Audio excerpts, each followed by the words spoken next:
Hi friends, అలా welcome to our channel.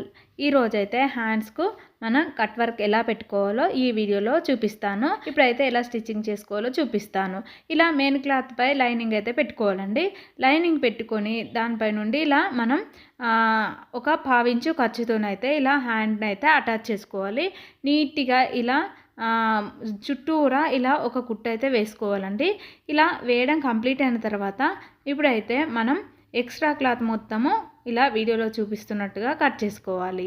ఇలా cut చేయడం కంప్లీట్ అయిన తర్వాత ఇప్పుడైతే హ్యాండ్కు కట్ వర్క్ పెట్టుకోవడానికైతే 2 ఇంచెస్ బకరం పీస్ అయితే తీసుకోవాలి. 2 ఇంచెస్ లైనింగ్ పీస్ తీసుకొని ఇవి రెండింటిని ఐరన్ బాక్స్తోనే ఐరన్ చేసుకోవాలి. ఐరన్ చేసిన తర్వాత ఇక్కడ చూపిస్తున్నాను చూడండి, వీడియోలో చూపిస్తున్నట్టుగా ఒక క్యాప్ అయితే తీసుకోవాలండి.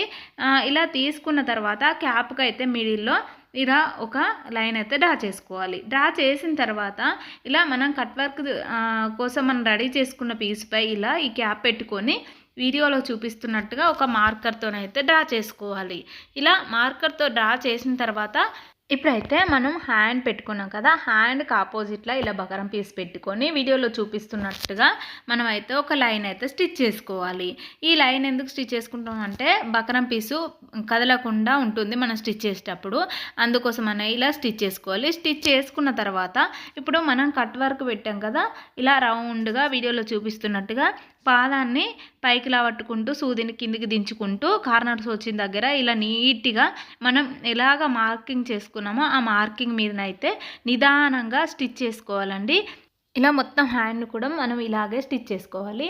ఇలా స్టిచ్ చేయడం కంప్లీట్ అయిన తర్వాత ఇప్పుడైతే మనం ఎక్స్ట్రా పీస్ని అయితే కట్ చేసుకోవాలి. వీడియోలో చూపిస్తున్నట్టుగా మనం థ్రెడ్ స్టిచ్చింగ్ చేసాం కదా, ఆ థ్రెడ్ని మాత్రం కట్ చేయకూడదండి. ఆ థ్రెడ్కు ఒక 1/2 ఇంచు ఖర్చుతోని మనం వీడియోలో చూపిస్తున్నట్టుగా ఇలా నిదానంగా కట్ చేసుకోవాలి. ఇలా కట్ చేయడం కంప్లీట్ అయిన తర్వాత మధ్య మధ్యలో ఇలా వీడియోలో చూపిస్తున్నట్టుగా టక్స్ అయితే పెట్టుకోవాలండి. మనం కట్ వర్క్ అయితే థ్రెడ్ కుట్టినాం కదా, ఒక 1/2 ఇంచు ఖర్చుతోని చుట్టూరా ఇలా కట్స్ పెట్టుకున్నాం అనుకోండి, మనము రివర్స్ తీసినప్పుడైతే మనకు షేప్ అయితే నీట్గా వస్తుంది, పర్ఫెక్ట్గా వస్తుంది. కట్ వర్క్ అయితే చూడండి వీడియోలో చూపిస్తున్నట్టుగా ఇలా మధ్య మధ్యలో కట్స్ పెట్టడం కంప్లీట్ అయింది కదా. కంప్లీట్ అయిన తర్వాత ఇప్పుడైతే దీన్ని అయితే రివర్స్ తీసుకుందాం. చూడండి వీడియోలో చూపిస్తున్నట్టుగా ఇలా నిదానంగా మనం అయితే రివర్స్ తీసుకోవాలండి. ఒక్కో చోట రాకపోతే మనం ఏదైనా చిన్న పిన్ను పెట్టి మనం బయటకు లాగితే నీట్గా వస్తుందండి. చూడండి ఇలా మొత్తము రివర్స్ తీయడం కంప్లీట్ అయింది. కంప్లీట్ అయిన తర్వాత ఈ హ్యాండ్ పై నుండి ఒక్కసారి ఐరన్ చేసుకోవాలండి. ఐరన్ చేసామనుకోండి మనకు నీట్గా వస్తుంది.